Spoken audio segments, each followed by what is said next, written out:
Wonder class, and welcome to our Friday the 14th of January's instructional lesson in English.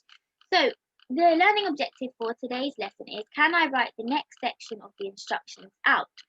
So here are some four little pieces of writing which says how to write instructions. So instructions are used to describe, explain or instruct how to do something. They are usually presented in a step-by-step sequence.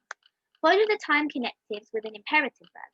These are also called bossy verbs. Examples of these include mix, fold, turn, cut, share, screw, or throw. Include a title and a sentence explaining the purpose of the instructions. For example, instructions on how to make a perfect paper plane, which somebody actually did do in Wonder class and posted it onto Tapestry, which was fantastic.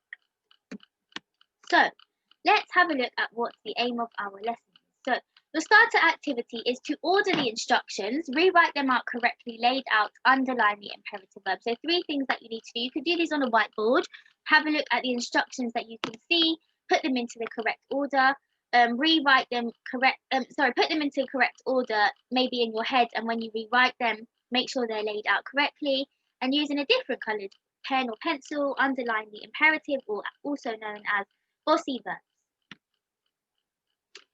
Okay, once you have done that part of the activity, you should be able to pause the video, and then when you're ready, we'll continue.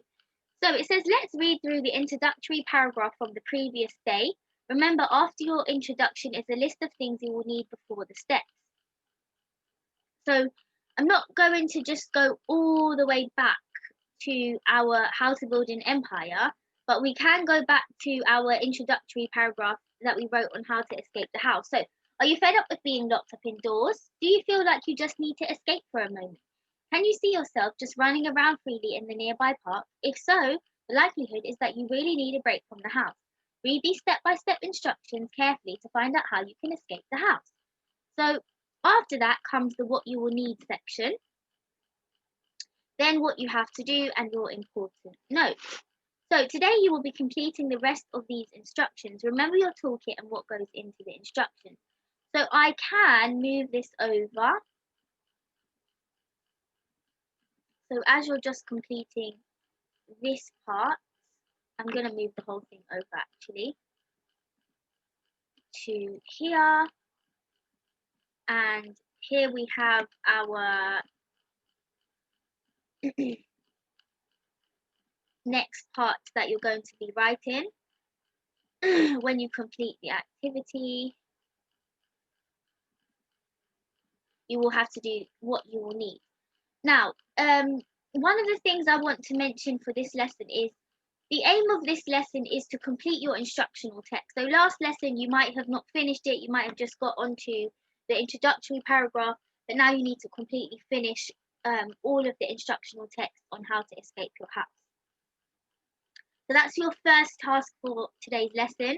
And your second task is to tick off the checklist below, making sure that everything needed has been included. And then finally, check your spelling to see if you can make the vocabulary better. Remember to edit with different colours. So if I make this bit bigger, you can pause your screen. Here are the things that you need to make sure you have. So make sure that you've punctuated the sentences with full stops and capital letters. Make sure your set of instructions include a title, subheadings, an introduction, the list of things you will need, and step-by-step instructions. Can you say that you have used numbered bullet points to make the order? So have you done it using number 1, number 2, up to how many numbers you needed? Have you used imperative or bossy verbs, and have you used adverbs? If you have, I would just tick them with a different coloured pen or pencil just to make sure that you are using them.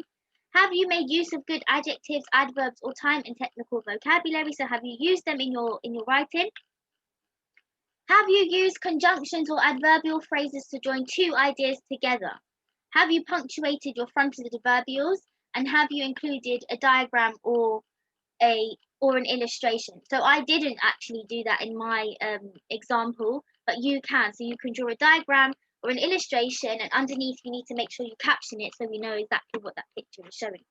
So hopefully this helps you. Keep this screen paused when you come to the end of your first activity. Come back to the screen and just make sure that that's what you're doing. I hope you enjoy your lessons, and well done for really fantastic work this week. Bye everybody.